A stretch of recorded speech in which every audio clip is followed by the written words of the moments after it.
전서 2장입니다. 4절 5절을 같이 읽겠습니다. 베드로전서 2장 4절 5절입니다.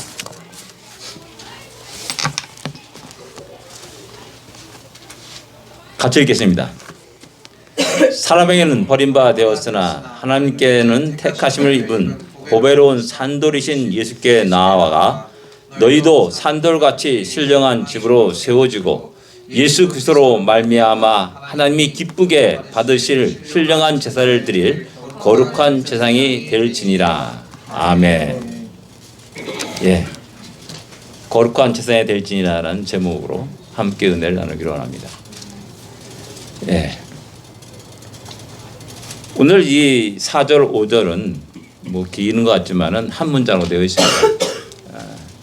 그 중심의 가장 핵심은 예수께 나아가라는 말이고 또 신령한 집으로 세워지고라는 말이고 거룩한 제사장이 될지니라라는 말씀입니다.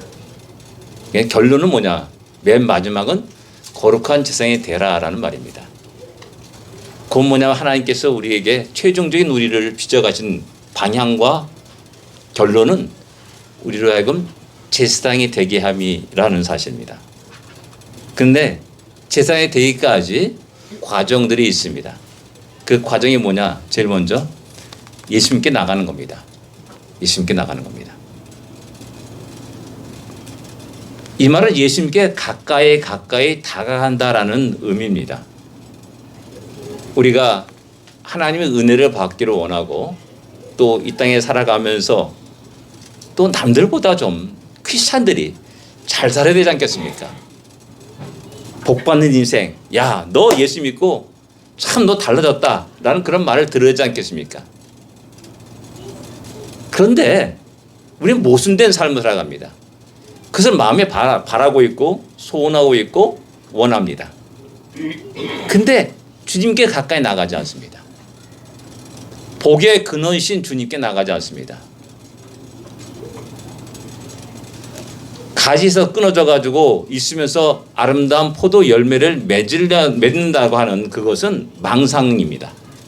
헛된 망상입니다. 포도 열매를 맺기 위해서는 가지 나무에 붙어 있어야 되는 것이죠. 그런데 우리의 시제 삶은 언제나 이런 모순된 속에서 살아가면서 마음은 풍성한 삶을 살고 있고 또 복된 삶을 살기를 원하고 또 행복한 삶을 살기를 원하고 평강의 삶을 살기를 원하는데 예수님께 가까이 나가지 않는다라는 사실입니다. 영적 성장을 원한다면 우리는 주님께 가까이 나가야 됩니다. 믿음의 승리를 원하고 또 그런 삶을 살기를 원한다면 더욱더 우리 예수님께 다가가야 됩니다. 하나님의 은혜를 풍성히 받고 살기를 원한다면 주님께 가까이 나가야 됩니다. 아멘. 아까 우리 찬양 가운데 내 생명 드리리라고 이렇게 고백합니다. 내 생명 드리는다는 것은 어떤 사람이 들 수 있냐면 평소에 내가 주님께 나가는 사람, 내가 시간들을 드리는 사람이 결국 야 하나님이 야 너의 생명고 원한다. 너 줄 수 있냐? 라면은 예 주님이 원하시면 가져가시오 라고 이렇게 드릴 수가 있는 겁니다. 노예에서 이제 그 목사님끼리 모여서 이제 그런 얘기 나왔습니다. 사람이 다 가난한 사람도 보면 안타까운 마음이 있고 도와줄 마음이 있고 그렇다는 겁니다. 그래서 하나님 나에게 큰 재물 주시면 참 막 베풀면서 살겠습니다 라고 말하는데 다 뻥이고 거짓말이라는 겁니다. 왜? 나 지금 현 상황 속에서 내 옆에 있는 가난한 사람에게 손을 내뻗지 못하면은 절대 큰 구원을 큰 것들 줘도 그런 어떤 베푸는 삶을 살지 못한다라는 겁니다. 마찬가지입니다. 우리가 주일날 예배드리는 모든 것들은 바로 그런 과정입니다.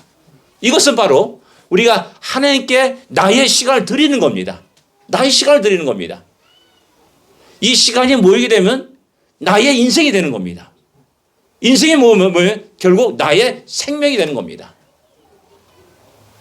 이런 모든 삶은 평소에 내가 얼마나 주님께 가까이 다가가느냐에 따라서 나의 삶은, 나의 인생은 완전히 달라지게 되는 것이죠. 누가복음 5장에 예수님이 베드로를 부르신 사건이 나옵니다. 많은 사람들은, 대부분 사람들은 그 바닷가 해변가에서 주님의 말씀을 듣습니다. 주님은 베드로의 배에 올리셔서 말씀을 전합니다. 해변가에 듣는 사람과 베드로의 차이가 무엇입니까? 전에 말씀드렸지만은 가장 가까이 주님 곁에서 주님이 행하신 말씀을 정확하게 듣고 주님의 표정과 감정의 모든 것들을 생생하게 볼 수 있었던 사람이 베드로였다는 겁니다. 그러기에 야, 깊은 데 가서 그물을 내려라 라고 했을 때 주여 말씀에 의지해서 내리겠나이다 라고 그 순종하는 겁니다. 왜? 가까이 있는 사람이면 그렇게 할 수가 있는 겁니다. 왜? 그분의 권위 앞에 무릎 꿇지 않을 수 없습니다. 그분의 말씀과 명령 앞에 무릎 꿇지 않을 수 없는 겁니다. 멀리 떨어져 있기 때문에 희미하게 들리고 그 주님이 그렇게 말씀하셨는가? 아닌가? 그럴 것도 같고 안 그럴 것도 같고 긴가민가 하면서 결국 내 생각과 내 계획과 내 뜻대로 내 발걸음을 옮기게 되는 겁니다. 우리는 주님과 얼마나 가까이 다가가려고 합니까? 의지만이 아니라 우리의 발걸음을 옮겨서 주님께 다가가야 합니다. 나가야 합니다. 그것이 우리의 앞으로의 미래의 삶을 결정하게 됩니다. 멀면 멀수록 하나님이, 우리 주님이 우리에게 베푸신 은혜가 희미하게 될 겁니다.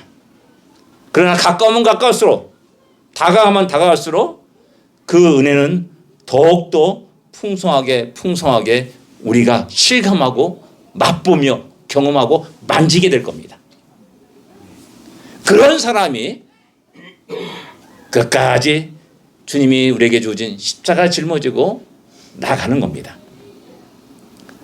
두 번째 우리가 생각하는 것은 신령한 집으로 세워지고라는 말씀입니다. 신령한 집을 생각할 때 우리는 금방 하나님의 성전을 생각하게 됩니다. 그 성전의 중요한 개념이 뭡니까? 하나님이 거하시는 곳입니다. 만약 우리가 아무리 화려하고 멋있는 웅장한 건물을 지었다 할지라도 그곳에 하나님이 계시지 않는다면 이미 그 성전은 성전의 가치를 상실한 것입니다. 솔로몬의 성전은 참 아름다웠습니다. 이스라엘의 모든 백성들의 정성이 그곳에 담겨 있었습니다. 그러나 에스겔 10장을 보면은 하나님의 영광이 그 성전을 떠난 장면이 나옵니다. 하나님이 영광이 떠난 그 건물은 이미 성전이 아니었습니다. 그래서 하나님은 가차없이 그 거대한 화려한 그 집덩어리, 돌덩어리를 갖다가 부숴버리고 무너뜨립니다.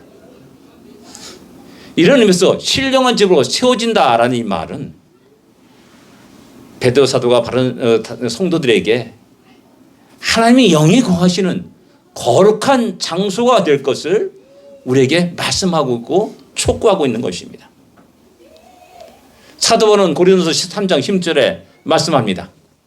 너희가 하나님의 성전인 것과 하나님의 영이, 성령이 너희 안에 거하시는 것을 너희가 알지 못하느냐라고 질문을 던지고 또 질책을 합니다. 우리 한 사람 한 사람은 하나님의 거룩한 성전이라 말합니다. 그런데 하나님이 거하시기에 너무나 부끄러운, 너무나 지저분한, 너무나 더러운 그런 것이었단다면 어떻게 하나님이 영이 우리 안에 거할 수 있냐는 겁니다. 하나님 무엇보다 나의 안에, 우리들 안에, 우리 가정 속에, 우리 교회 안에 거하시기를 원하는 그런 곳이 되어야 됩니다. 정결하고 깨끗한, 진짜 우리가 아무 흠이 없는 그러한 모습으로 세워져야 됩니다. 우리의 것은, 우리의 몸은 우리의 것이 아닙니다. 우리의 마음대로 행하는 것이 아닙니다. 하나님이 거룩한 성전이고 주님의 피로 값주고 사신 것이라고 말씀합니다. 그러기에 나의 모든 걸 통하여서 하나님께 영광이 되고 하나님이 성령이 거하시는 그런 아름다운 곳이 되어야 됩니다. 근데 베드로 사도는 여기서 산돌같이 라는 표현을 씁니다. 산돌이신 예수께 나와 4절에도 그 다음에 산돌같이 신령한 집으로 세워지고 라고 이렇게 말씀합니다. 리빙스톤입니다. 리빙스톤. 우리 리빙스톤을 갖다가 우리는 아프리카 탐험한 사람으로 이렇게 잘 알고 있는데 근데 선교사입니다. 선교사. 우리 세상 사람들의 관점에서는 탐험가입니다. 그러나 우리 영적으로 보게 되면 그 사람은 주의 복음을 들고 아프리카 오주로 들어가 주의 복음을 증거하는 선교사입니다. 돌이 살아있다라고 말씀합니다. 돌이 살아있다는 말 속에는 우리가 흔하게 굴러다니는 그 발에 채이는 그런 돌이 아니라는 것입니다. 언제나 우리에게 의미를 던져주는 중요한 돌입니다. 한 시대뿐만 아니라 과거뿐만 아니라 현재와 앞으로도 미래에도 굉장히 중요한 의미를 주는 귀중한 돌이라는 사실을 말씀합니다. 이 돌은 성경에서 맹세를 할 때 돌을 두고 맹세하고 언약을 할 때 돌을 두고 언약을 했습니다. 창세기에 보면 야곱과 라반이 서로 돌무더기에 쌓고 돌무더기 앞에서 맹세를 한 것을 볼 수가 있습니다. 이 돌무더기 너와 나의 증거가 되리라 라고 이렇게 말씀합니다.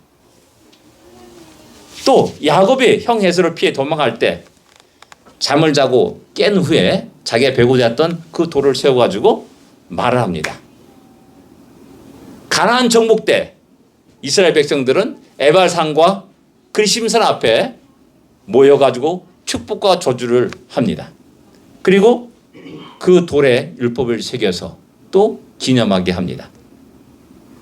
이런 모두는 인간과 인간 또는 인간과 하나님과의 약속의 증거로 세워진 돌입니다.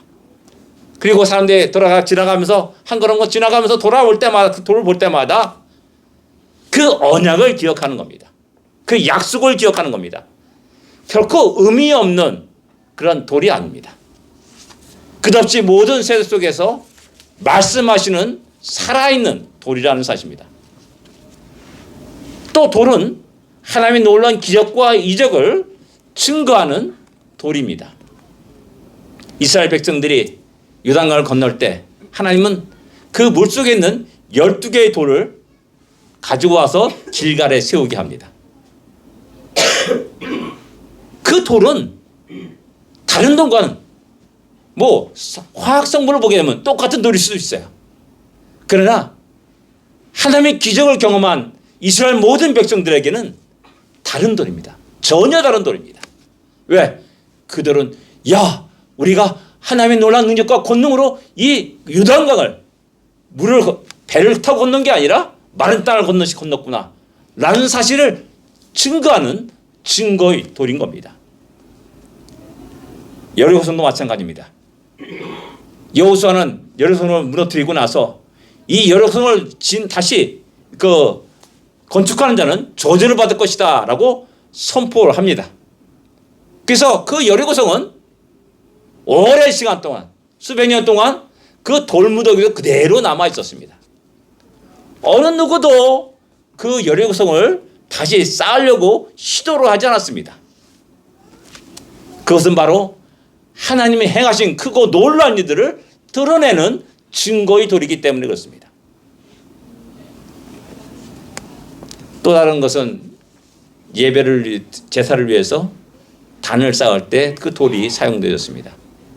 그래서 아브라함이 가는 곳마다 단을 쌓았고 하나님께 제사를 드렸습니다. 이삭도 역시 마찬가지로 그렇게 제사를 드렸습니다. 야곱도 마찬가지로 이렇게 하나님께 단을 쌓고 제사를 드렸습니다. 또 돌은 성전을 건축하는 중요한 재료가 되었음을 우리는 잘 알고 있습니다. 사람들은 에발산에 있는 돌을 보면서 하나님과 자기 백성들과 맺은 언약을 기억합니다. 어떤 것이 복된 삶이고 어떤 것이 저주의 삶인지를 다시 한번 새기게 됩니다. 어떤 것이 생명의 길이고 어떤 것이 죽음의 길이고 심판의 길인지를 다시 한번 깨닫게 합니다. 길가가 여리고의 돌무더기를 보면서 사람들은 하나님이 행하신 크고 놀라운 일들을 이야기합니다. 어쩌면 자기뿐만 아니라 자기의 자녀들과 아들들을 데리고 가면서 이 돌무더기가 무슨 의미가 있는 줄 아냐 하면서 이야기하고 나눌 겁니다. 그렇게 그 돌은 의미가 없는 돌이 아니라 산돌입니다. 어려울 때 힘들 때마다 그 돌을 보면서 다시 용기를 갖게 됩니다. 다시 일어나게 됩니다. 하나님이 우리와 함께 하셨어. 하나님 우리 가운데 이렇게 역사하셨어. 하나님 우리 가운데 이렇게 놀라운 복을 주셨어. 라는 그 사실을 끝없이 그 돌을 보면서 되새기는 겁니다. 이사하라, 힘을 내라, 용기를 가져라, 두려워하지 말라, 강하고 담대하라 라는 말이 끝없이 그 돌은 외치고 있는 겁니다. 역사 속에 살아있는 돌입니다. 그런데 이상한 일들이 일어납니다. 시간이 흐르면서 세월이 흐르면서 10년, 20년, 50년, 100년이 흐르면서 점점점 사람들의 마음속에는 그 돌의 의미가 사라지게 됩니다. 돌의 의미가 사라진 것이 아니라 그들의 마음속에 믿음이 사라졌습니다. 식어졌습니다. 그래서 점점 사람들의 마음에는 그 돌의 의미가 사라지게 된 겁니다. 그 돌의 중요성을 잃어버리게 됐습니다. 의미가 상실되었습니다. 분명한 것은 하나님은 한 번도 그 돌의 중요성을 잊어버린 적이 없습니다. 그 앞에서 맹세한 이스라엘 백성들을 맹세한 그 맹세를 잊은 적이 없었습니다. 그러나 믿음이 식어지면서 이스라엘 백성들은 그 돌의 의미를 잃어버리겠다는 사실입니다. 길갈의 돌은 흩어졌습니다. 여리고의 돌무더기는 이제 어느 집에 맷돌로 바뀔 수도 있고 어느 집에 기초석이 될 수 있고 다 흩어지게 됩니다. 여리고 돌무더기는 아하방 때까지 잘 보존되었습니다. 그러나 어떤 용감한 사람이, 무모한 사람이, 히레라는 사람이 여리고 성을 쌓다가 그 저주대로 장자와 막내가 생명을 잃어버리게 되는 그런 비극을 겪게 됩니다. 사람들은 돌을 무시했습니다. 돌이 말하는 것을 듣지 않았습니다. 그 돌이 외침을 듣지 않았습니다. 그러나 하나님은 언제나 그 돌의 의미를 기억하셨습니다. 인간은 버렸지만은 하나님은 다시 그 돌을 세워갔습니다. 엘리야 선지자가 갈멜산에서 450여 명의 바알 선지자들과 대결한 내용을 우리는 잘 알고 있습니다. 엘리야 선지자가 이스라엘 백성들에게 한 말이 있습니다. 내게로 가까이 오라. 그러니까 백성이 다 저에게로 가까이 오매. 그래서 엘리야 선지자가 저가 무너진 여호와의 단을 수축하되라고 성경은 기록하고 있습니다. 무너진 여호와의 단을 수축하되, 이것이 하나님이 행하시는 일입니다. 엘리야 선지자를 통해서 당신의 종을 통해서 일하시는 장면입니다. 백성들은 돌을 버렸어. 백성들은 돌의 의미를 잊어버렸어요. 그러나 하나님은 결코 잊지 아니하시고 엘리야를 통해서 다시 그 단의 모습을 보여주십니다. 그 단은 아브라함이 세운 단이었습니다. 그 단은 이삭이 세운 단이었고 그 속에서 하나님께 영광을 돌렸습니다. 그들의 조상 야곱이 세운 단이었습니다. 그들의 믿음의 모든 조상들이 그 단을 통하여서 하나님께 경배하였음을 성경은 우리에게 이야기해 주고 있습니다. 엘리야 선지자를 통해서 하나님은 그 무너진 단을 다시 세웠습니다. 백성들은 솔로몬의 성전을 지극히 사랑했습니다. 너무나 사랑했습니다. 그러나 세월이 흐름에 따라서 세상살이가 너무나 바빠가지고 분주해가지고 성전을 향한 발걸음을 옮기기보다는 자기의 삶에 더 빨랐습니다. 돈 버는 일에 더 빨랐습니다. 세상의 즐거움에 더 빨랐습니다. 그래서 성전을 향한 발걸음을 조금씩 끊게 되었습니다. 화려한 성전은 점점 퇴락해 갔습니다. 빛을 잃어갔습니다. 때가 묻었습니다. 거미줄도 쳤을 겁니다. 제비집도 치웠을 겁니다. 참새도 그 집에 거했을 겁니다. 그렇게 백성들은 그 성전을 등졌습니다. 성전의 중요성을 망각했습니다. 이방 백성들의 신전과 비교하면 너무나 초라하고 작은 성전이라고 무시하기도 했습니다. 아하스 왕이 그랬습니다. 다메섹 가지고 멋있는 제단을 보고 제사장에게 야, 이 제단을 만들어라 라고 말하면서 하나님의 제단은 번제단은 옆으로 치워버리고 다른 이상한 제단을 번제단을 더 갖다 놓고 거기서 이렇게 하는 엄청난 죄악을 범했음을 성경은 우리에게 이야기해 주고 있습니다.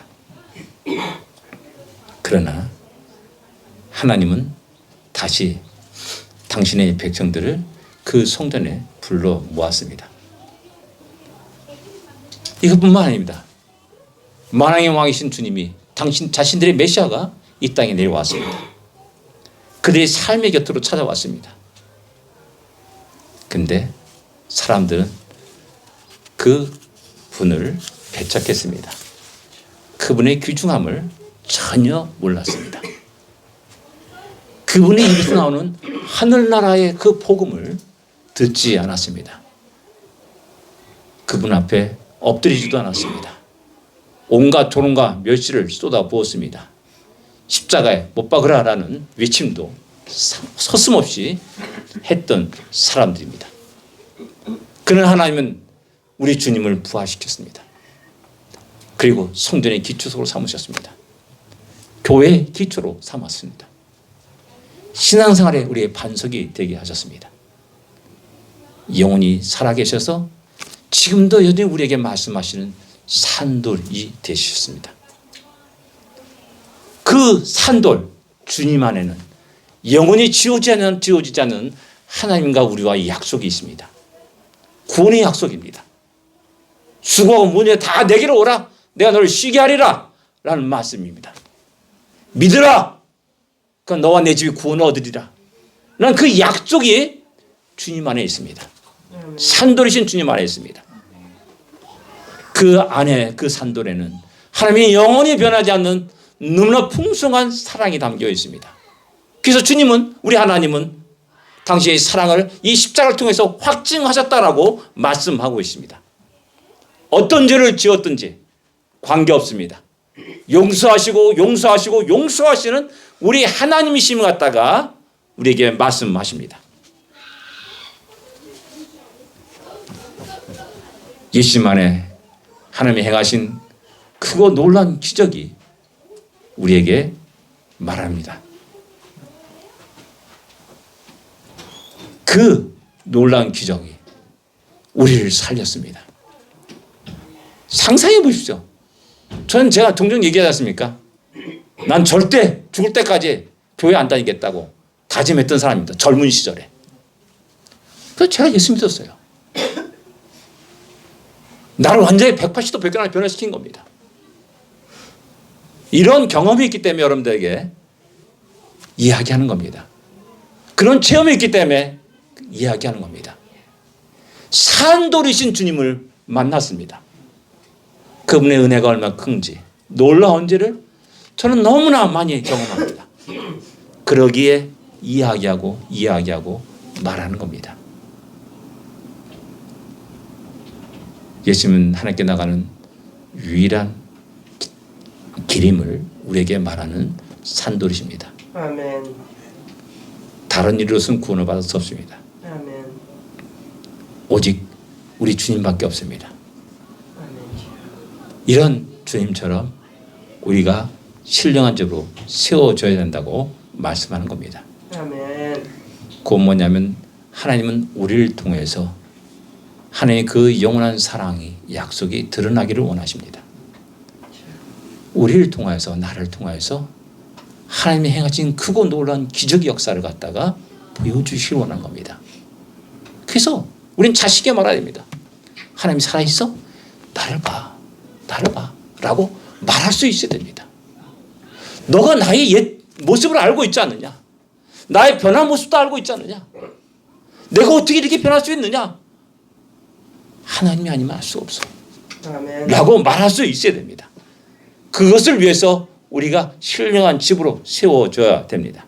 아멘. 영원한 하나님의 약속이 드러나기를 원하십니다. 나 같은 죄인도 살리신 그 놀라운 하나님의 약속, 구원의 약속이 우리를 통해서 드러나기를 원하시는 겁니다. 그러한 놀라운 역사가 우리 안에 있어야 됩니다. 하나님이 우리를 통해서 그것을 드러내기를 원하십니다. 또 다른 것은 거룩한 제사장이 될지니라 라는 말씀입니다. 제사장이 된다는 것, 그게 무슨 의미가 있는가? 어쩌면 아무 강력 없이 우리는 그 말씀을 접하게 됩니다. 우리가 살다시피 성경을 읽어보면 제사장의 수는 아주 적은 수입니다. 1차 인구조사 때, 민수기에 나오는 1차 인구조사 때 다른 지파 사람들은 전부 다 수만 명이었습니다. 유다 지파 제일 많아서 7만이 넘었습니다. 근데 제사장들은 그 레위인들을 쭉 조사해 보니까 1개월 된 이상의 남자들 기수해 보니까는 2만 2천만 밖에 안 됐습니다. 다른 지파들은 20세 이상 될 군대에 나갈 만한 사람을 계수했습니다. 근데 레위 지파는 1개월 이상 된 남자들을 계수했습니다. 근데 겨우 2만 2천만 밖에 안 됐습니다. 그 가운데 제사장은 아론과 그 아론의 4아들 뿐입니다. 지극히 적은 몇 사람입니다. 미미한 존재 같습니다. 그러나 결코 그 중요성이 떨어지지 않았습니다. 그들의 하나하나 행동, 모든 역할들은 이스라엘 전체에 큰 영향력을 주는 중요한 것이었습니다. 우리도 마찬가지입니다. 세상 속에 우리는 작은 모습, 미미한 모습, 아무 힘이 없는 그런 모습 같습니다. 그러나 하나님은 우리를 통해서 일하시기를 원하는 겁니다. 다른 유명한 대통령, 장관, 장군들을 통해서 일하는 것이 아니라 당시 사랑하는 백성, 연약한 자, 부족한 자, 미미한 자를 통해서 일하시기를 원하는 겁니다. 없는 자를 들어서 있는 자를 부끄럽게 하시며 약한 자를 들어서 강한 자를 부끄럽게 하신다는 주님의 말씀이 있지 않습니까? 그와 마찬가지로 우리가 작은 수, 연약한 모습이지만은 결코 중요성이 떨어진 것이 아니라는 사실입니다. 제사장의 가장 중요한 역할은 중보 역할입니다. 중보, 하나님과 우리 사이의 중간에 끼어가지고 중보하는 역할입니다. 중보 역할의 가장 중요한 역할은 뭐냐면 제사를 주관하는 겁니다. 하나님의 뜻을 백성들에게 선포하고 말합니다. 또 한편에서는 백성들의 죄를 짊어지고 하나님께 나아갑니다. 제사장의 어깨에는 견대가 있습니다. 12지파를 상징하는 12지파의 이름이 적혀 있습니다. 가슴에는 흉패가 담겨 있습니다. 12지파를 상징하는 12개의 보석을 가슴에 달고 살아갑니다. 그건 뭐냐면은 제사장은 이스라엘 전체 12지파를 어깨에 메고 가슴에 품고 살아가는 사람입니다. 너무나 무겁고 심적 부담이 되는 것일 수 있습니다. 내려놓고 싶을 때가 있습니다. 이렇게 생각하면 그 직책은 어쩌면 축복보다는 저주가 될 수 있습니다. 그러나 다시 한번 생각해보면 이 직책은 아무나 할 수 있는 것이 아니었습니다. 오직 제사장만에게 주어진 일이었습니다. 제사장만이 할 수 있는 일이었습니다. 그래서 하나님은 4지파를 지목하셨고 그 가운데서 아론의 후손들을 지목하셨습니다. 그래서 그게 뭐냐면 가장 중요한 일에 그들은 선택을 받았다는 말입니다. 그냥 야 너 해 라는 것이 아니라 만왕의 왕이신 창조주 하나님께서 야 일은 너밖에 할 수 없어 너만이 해야 돼 라고 선택하여 지명 받으신 겁니다. 우리가 그런 특별한 인물을 짊어진 자라는 사실을 기억해야 됩니다.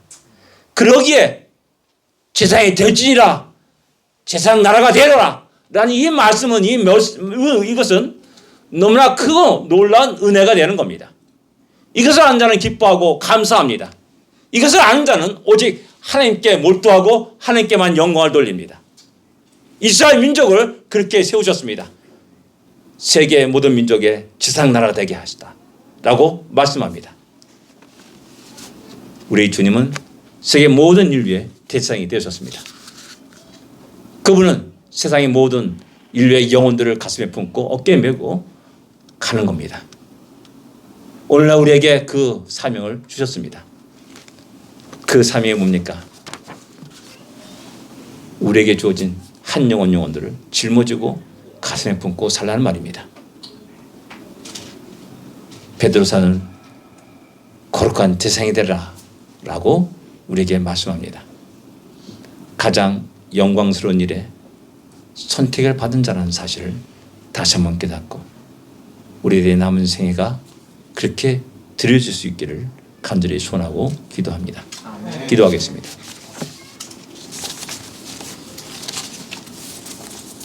우리는 하나님께 가까이 다가가는 자입니까? 혹시 우리의 삶은 모순되어 있지는 않습니까? 다시 한번 우리 자신의 모습을 돌아볼 수 있기를 원합니다. 우린 진정 신령한 집으로 성전으로 세워지고 있습니까? 진정 우리 안에 하나님의 성령이 거하시는 거룩한 성전입니까? 우리 안에 하나님이 행하신 크고 놀라운 일을 드러냅니까? 하나님의 사랑이, 하나님의 약속이 증거되고 있습니까? 또 하나님 우리에게 거룩한 세상이 될지니라 라고 말씀하십니다. 너무나 귀한 직책을 우리 망각하고 있지는 않습니까? 다시 한번 돌아보면서 하나님 앞에 기도하기를 원합니다. 기도하겠습니다.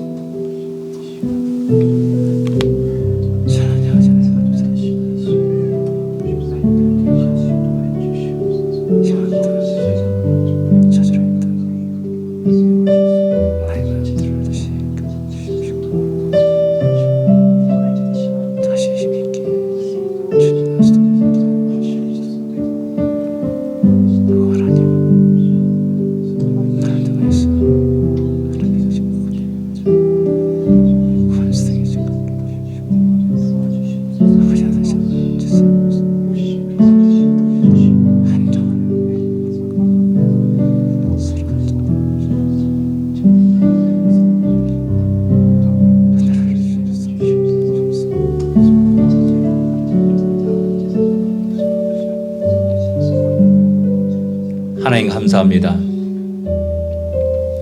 우리를 구원했음을 감사합니다. 우리에게 또한 너무나 영광된 직분을 허락해 주심을 감사합니다. 대제사장의 직분, 그것을 잘 감당할 수 있는 우리 샬롬 동로의 모든 성도가 될 수 있도록 은혜 내려주기만을 간절히 바라고 원합니다. 때로는 낙심될 때 있고 때로는 넘어질 때도 있고 피곤해질 때도 많이 있습니다. 그러나 다시 한번 우리에게 베푸신 주님의 크고 놀라운 은혜를 다시 기억하며 다시 일어날 수 있도록 인도하여 주십시오. 날마다 주님께 가까이 다가가는 우리 모두가 되게 하여 주시며 세월 이름에 따라서 하나님의 거룩한 성전을 이루게 하여 주십시오. 오늘 모든 삶 속에 세상의 역할을 잘 감당할 수 있도록 인도하여 주십시오. 한 영혼들을 소중히 여기며 그 영혼들을 위해 기도하고 그 영혼들의 구원을 위해서 우리들이 모든 것들을 들여나갈 수 있는 우리 모두가 되게 하여 주십시오. 복된 한 주간이 되게 하여 주십시오. 예수님으로 간절히 기도드립니다. 아멘.